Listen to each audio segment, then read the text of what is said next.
Welcome to the facts behind. मैं हूं अतनु और आज हम लोग डिस्कस करेंगे सऊदी के crown Prince Mohammad bin Salman का यूएस विजिट को लेके।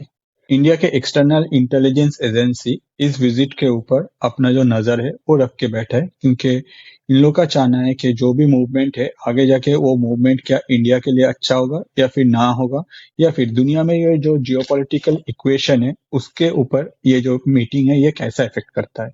और जो डिटेल्स इस मीटिंग से बाहर आया है उससे हम लोग ये उम्मीद कर सकते हैं कि ये मीटिंग के वजह से आने वाले दिनों में मिडिल ईस्ट में जो जियोपॉलिटिकल इक्वेशन है उसमें बहुत सारे चेंजेस देखने को मिलेगा, जिससे इंडिया भी अफेक्टेड होगा। अब इसका इफेक्ट इंडिया के ऊपर क्या होगा ये हम लोग आगे डिस्कस करेंगे। तो शुरू करते हैं मोहम्मद बिन सलमान का यूएस विजिट को लेकर। पास्ट में भी यूएस के साथ सऊदी का जो रिलेशन है ये बहुत ही अच्छा था। सेकेंड वर्ल्ड वॉर के बाद में जब याल्टा कॉन्फ्रेंस हुआ था उसके बाद सऊदी के फाउंडर मोहम्मद अब्दुल अजीज बिन साउद जाके यूएस प्रेसिडेंट उस टाइम के रूजवेल्ट थे उनसे मिले।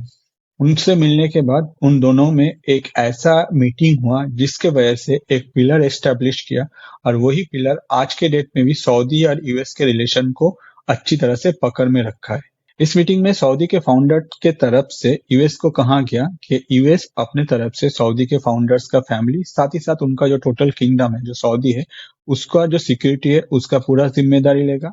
इसके बदले में सऊदी यूएस को अपने तरफ से ऑयल सप्लाई करता रहेगा, और यही वो फाउंडेशन पिलर था जिसके वजह से आज के डेट में भी सऊदी और यूएस के बीच में जो रिलेशन है वो पक्का है।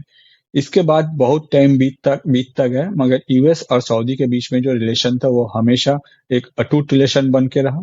जब इसराइल का बर्थ हुआ था 1948 में, उस टाइम में थोड़ा सा कुछ एक खटासपन ग्रो कर रहा था, मगर उसको भी कंट्रोल कर लिया गया। क्यों?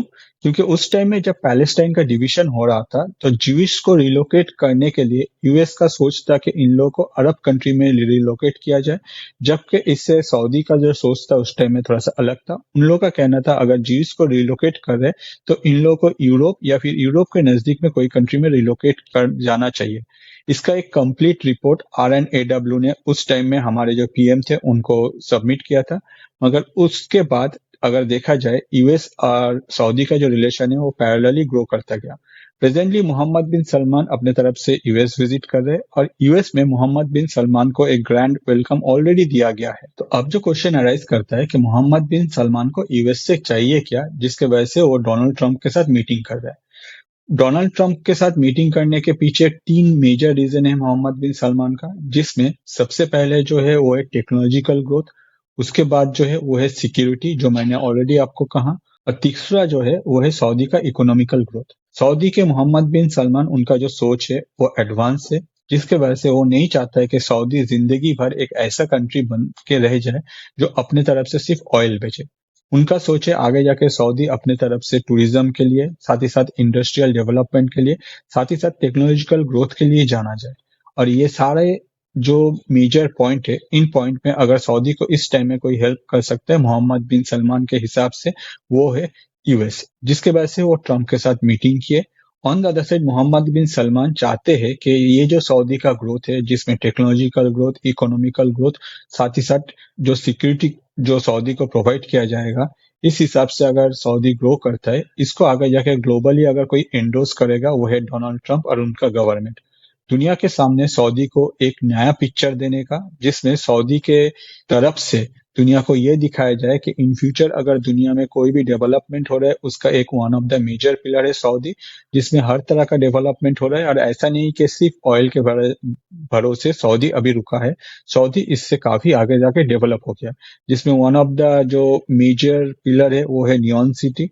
इसको भी अगर दुनिया में एंडोर्स करना है उसके लिए भी यूएस को चूज किया है मोहम्मद बिन सलमान ने। एमबीएस या फिर मोहम्मद बिन सलमान के जो पापा थे वो अपनी तरफ से अपना पूरा जो पावर है वो मोहम्मद बिन सलमान को दे दिया है, जिसकी वजह से अभी मोहम्मद बिन सलमान सऊदी के बिहाफ में कोई भी डिसीजन ले सकता है। सिर्फ यही नहीं, मोहम्मद बिन सलमान अपनी तरफ से 2030 का टारगेट रखा है, जिसमें वो एडवांस सऊदी जो उनका सोच है वो देखना चाहते हैं, और ये सारे काम में वो इनका सपोर्ट चाहते हैं वो है डोनाल्ड ट्रंप। और इसी को मद्देनजर रखते हुए डोनाल्ड ट्रंप के साथ मोहम्मद बिन सलमान एक लॉन्ग टर्म ट्रीटी साइन करना चाहता है।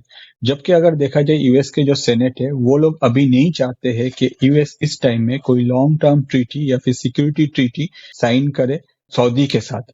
इसके वजह से मोहम्मद बिन सलमान सारा जो सेनेट है उन लोगों को बाईपास किया, और जैसे उनको पता है कि डोनाल्ड ट्रंप जो है वो एक व्यापारी है, उनको वो अच्छा सा ऑब्वियसली एक ऑफर दिया है, जिसकी वजह से डोनाल्ड ट्रंप ये ट्रीटी साइन करने के लिए रेडी हो गए हैं।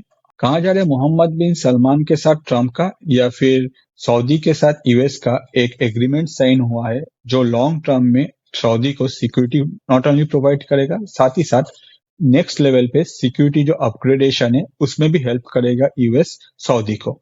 और इसी एग्रीमेंट के वजह से यूएस F-35 भी सप्लाई करेगा सऊदी को। तो प्रेजेंटली अगर हम लोग मिडिल ईस्ट का जो इक्वेशन है उसमें अगर हम लोग देखें, यूएस के पास F-35 है क्योंकि यूएस खुद ये बनाता है। इसके अलावा भी अगर देखा जाए तो इसराइल के पास F-35 है।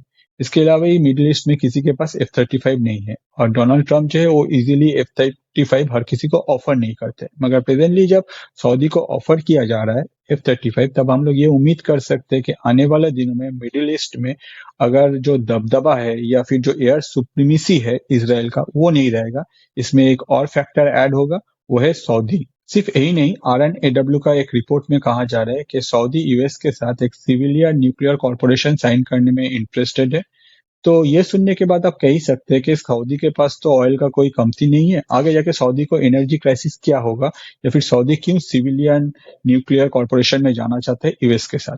इसमें अगर हम लोग देखें, बहुत सारा कंट्रीज है जिन लोगों के पास प्रेजेंटली अगर देखा जाए जो न्यूक्लियर पावर नहीं है, वो लोग हमेशा न्यूक्लियर पावर अपग्रेडेशन करने का कोशिश करता है।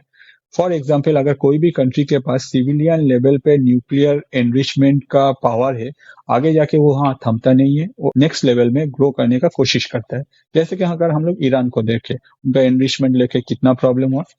तो प्रेजेंटली सऊदी भी चाहता है कि उनके साथ भी यूएस का ये सिविलियन न्यूक्लियर एनरिचमेंट हो, जिससे हो सकता है कि इन फ्यूचर में हम लोग देखें सऊदी भी से कुछ नेक्स्ट लेवल पे कोशिश करेगा, मगर उसमें अभी टाइम है। फ्यूचर का सोच के हो सकता है कि मोहम्मद बिन सलमान अपने आप को अपग्रेड करने के लिए या फिर अपना सिक्योरिटी को नेक्स्ट लेवल में ले जाने के लिए ये स्टेप ले रहा है। और डोनाल्ड ट्रंप का अगर पूछे तो हो सकता है कि डोनाल्ड ट्रंप इसमें भी हाँ कहते। जबकि इस बात से अगर देखा जाए, इसराइल को थोड़ा सा प्रॉब्लम है, क्योंकि इसराइल नहीं चाहता कि सऊदी के पास ऐसा कोई टेक्नोलॉजी जाए।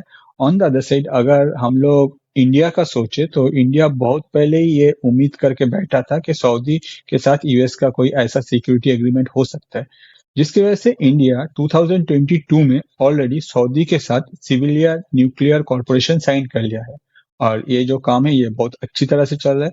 तो आने वाले दिनों में हम लोग उम्मीद कर सकते हैं कि इंडिया के साथ जो सऊदी का रिलेशन है हो सकता है कि वो नेक्स्ट लेवल पे ग्रो करे। फ्यूचर का मूवमेंट को सोच के जो इंडियन गवर्नमेंट पास ने ये डिसीजन लिया था, प्रेजेंटली अगर देखा जाए ये इंडिया के लिए एक फायदेमंद डिसीजन बन के सबके सामने आ रहा है। ऑन द अदर साइड अगर देखा जाए, यूएस के ये सारे डिसीजंस के वजह से इन फ्यूचर में हम लोग उम्मीद कर सकते हैं कि मिडिल ईस्ट में एक बड़ा ट्रायंगल ग्रो कर रहा है, जिसमें एक साइड में अगर हम लोग देखें जिसमें सऊदी है, ऑन द अदर साइड अगर हम लोग देखें इसराइल है, और ईरान तो पहले से ही है। क्यों? क्योंकि न्यूक्लियर एनरिचमेंट या फिर न्यूक्लियर सुप्रीमेसी एक कॉमन फैक्टर बनने वाला है इन तीनों कंट्रीज में। तो उम्मीद कर सकते हैं इन फ्यूचर हम लोग मिडिल ईस्ट में ये ट्रायंगल को और भी ज्यादा एक्टिव होने में देख पाएंगे। और टेक्नोलॉजिकल ग्रोथ के लिए मोहम्मद बिन सलमान ने डोनाल्ड ट्रंप के साथ बात किया।